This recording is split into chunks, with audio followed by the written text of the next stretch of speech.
Meu nome é William Patrick e hoje nós vamos falar sobre origem.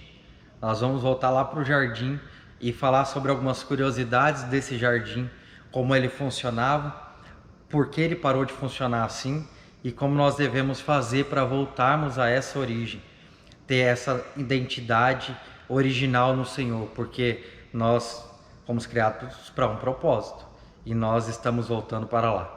Fique conosco, se inscreva no nosso canal, curta e compartilhe. Em poucos instantes nós vamos estar ministrando isso na tua vida e eu espero que isso realmente mude a tua forma de pensar.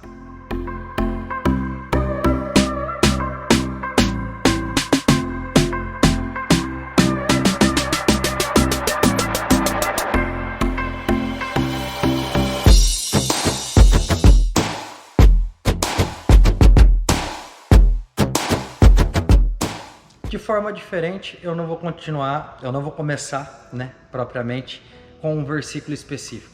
Porque você abrir em Gênesis, você vai ler os primeiros capítulos do Gênesis e você vai entender o que nós vamos estar falando hoje, e não é só sobre um assunto, mas sobre várias curiosidades, a nossa visão, o nosso ponto de vista.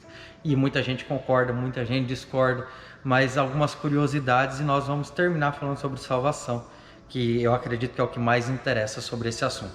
Mas a primeira curiosidade que eu quero apontar, e nós já falamos isso em outros vídeos, sobre o Gênesis, é basicamente a ideia da criação. No princípio era o verbo estava com Deus e o verbo era Deus. Isso vai estar basicamente no Evangelho segundo escreveu João, mas a ideia que vai apontar para o Gênesis, que onde o Senhor fala que haja, isso é o Cristo verbalizado, tornando real aquilo que o Senhor disse. Então o Senhor diz que haja, e Ele, que era a palavra no princípio, Ele faz com que todas as coisas se façam. Então quando o Senhor diz haja luz, Cristo, que era o verbo no início, Ele torna real a luz.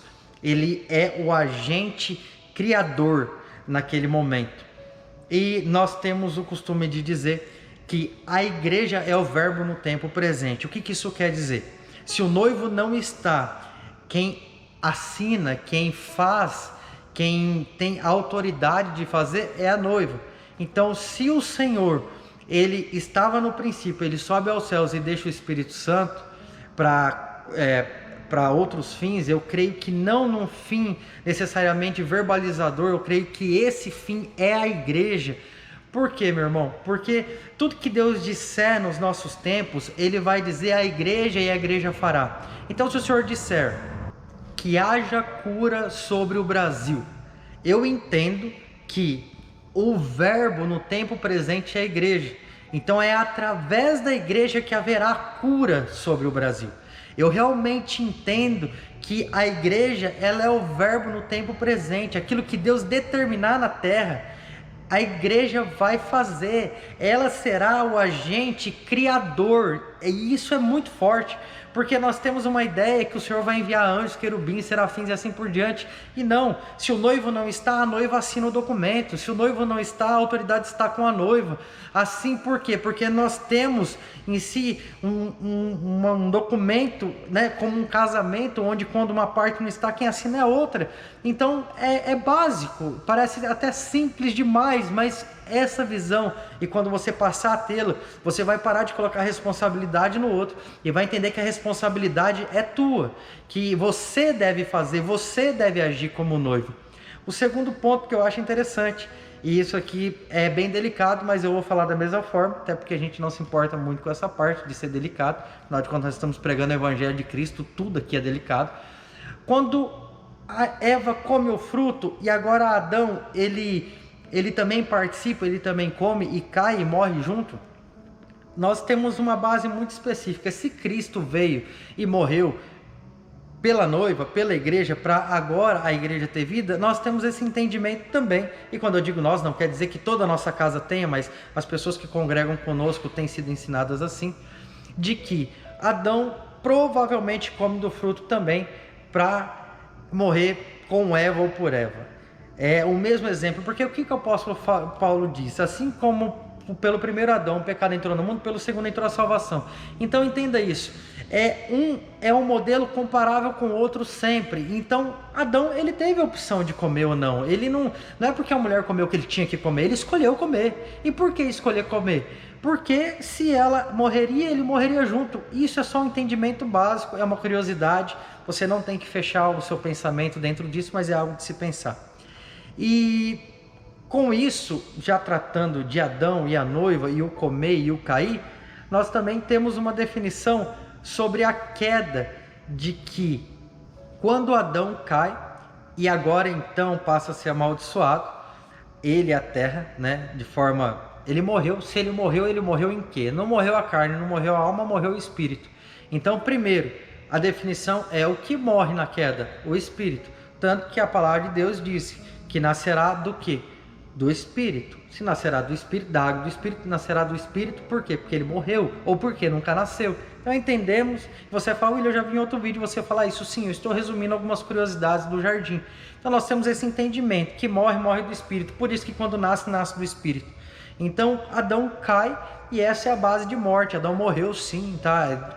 Deus não só, vamos dizer assim, ameaçou ele, mas quando ele comeu do fruto, sim, houve a conclusão, houve morte.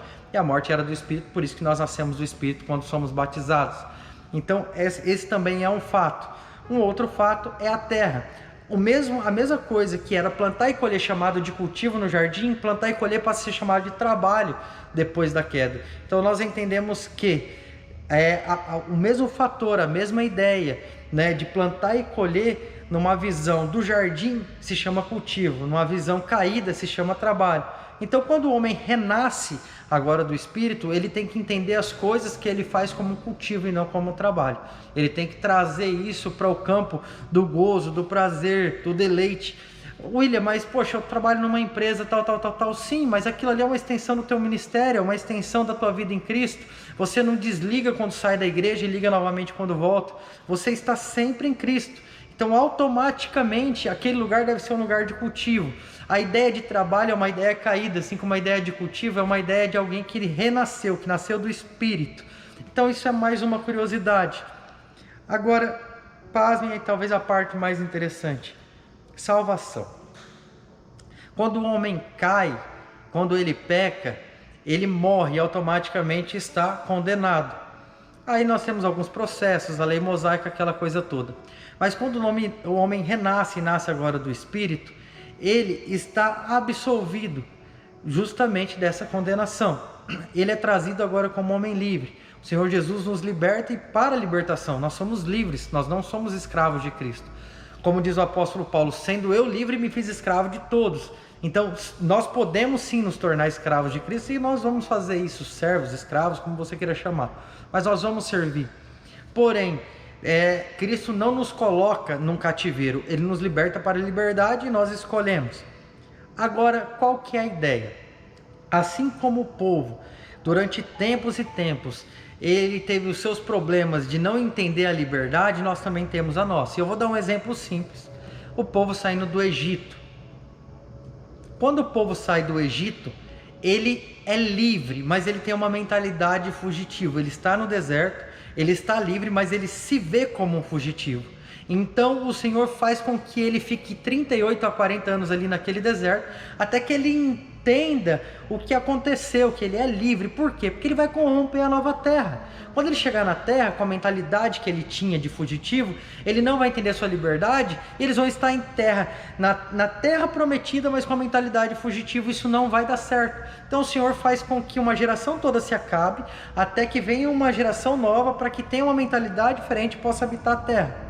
E aí você vai me dizer assim, William, mas nossa, eles não conseguiram entender ou perceber que eles eram livres. Nós fazemos isso até hoje, meu irmão, porque quando o Senhor vem e Ele nos liberta, Ele nos salva, nós continuamos com uma mentalidade de cativo, e é por isso que não entramos no reino, porque o reino, ele é feito de verdade, liberdade. Entenda isso, não vamos habitar o reino de Deus com uma mentalidade caída, com uma mentalidade escrava. Nós só vamos habitar quando compreendemos a nossa salvação. Então, William, por que quando a gente é batizado a gente não entra direto no reino? se nós já estamos salvos? Porque não temos mentalidade de salvos. Nós temos mentalidade de alguém caído e condenado. Então, ainda assim, nós continuamos tratando as coisas de Deus como um enfado, como um trabalho. Então, eu prego como um trabalho, eu ministro como um trabalho, tudo que eu faço é como um trabalho, eu atendo as pessoas e é como um trabalho. Então, enquanto você não perder essa mentalidade de cativo, de condenado, o Senhor não vai te colocar no reino. William, mas o reino, ele é algo físico? Sim, tudo é reino, desde que você tenha a compreensão, é sobre a renovação do nosso entendimento, como está em Romanos 12:2. Então você tem que entender isso, o reino já está, por que eu não estou nele?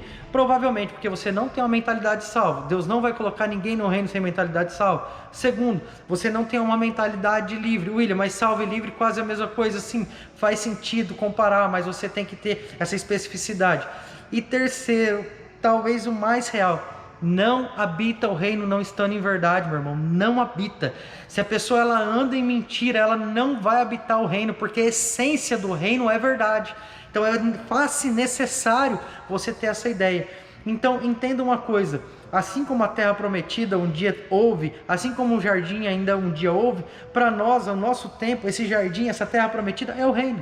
É o reino, é a ideia de quando você entender que você está salvo, você habitará o reino. William, por que a igreja de Cristo na terra não tem manifestado o reino? Porque não tem entendido que é salvo. Nós vemos pastores e líderes hoje dizendo que não tem certeza se estão ou não salvos. Como não, irmão? Você está pregando sobre o que então, se você não tem essa certeza?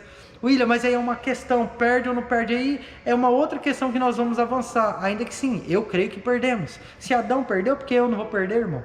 Entenda isso. E se eu não pudesse perder, eu não sou livre, então eu sou cativo de outra forma. Então sim, Cristo nos chama para a liberdade, e a mentalidade do livre é entender que sendo livre eu escolho a quem sirvo e sirvo a Cristo. Então entenda isso no teu coração.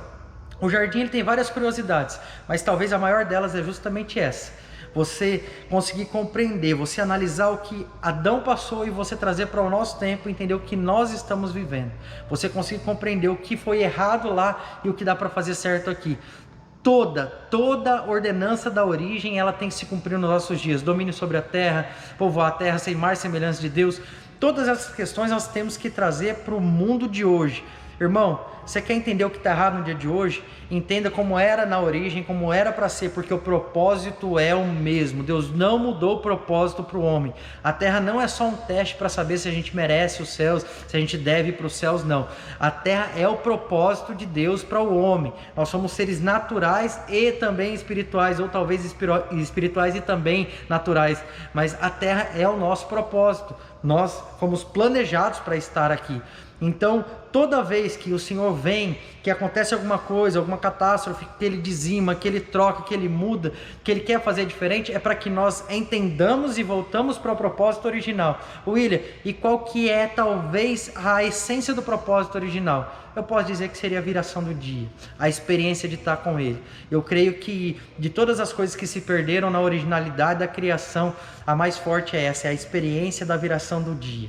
É você realmente ter essa experiência com o Senhor. William, mas todo aquele que olhar para a sua face morrerá. Sim, nós estamos aqui pela morte, não é pela vida, porque a nossa morte gerará vida. Nós estamos aqui para olhar para a face dele e morremos com ele, para que então possamos nascer novamente agora do Espírito e que se conclua todas as coisas das quais ele desenhou e sonhou para nós. Que essa palavra possa entrar no teu coração, transformar a tua vida e que você possa ter um novo sentido na forma de olhar para o Evangelho de Cristo. Que Deus te abençoe. Até a próxima.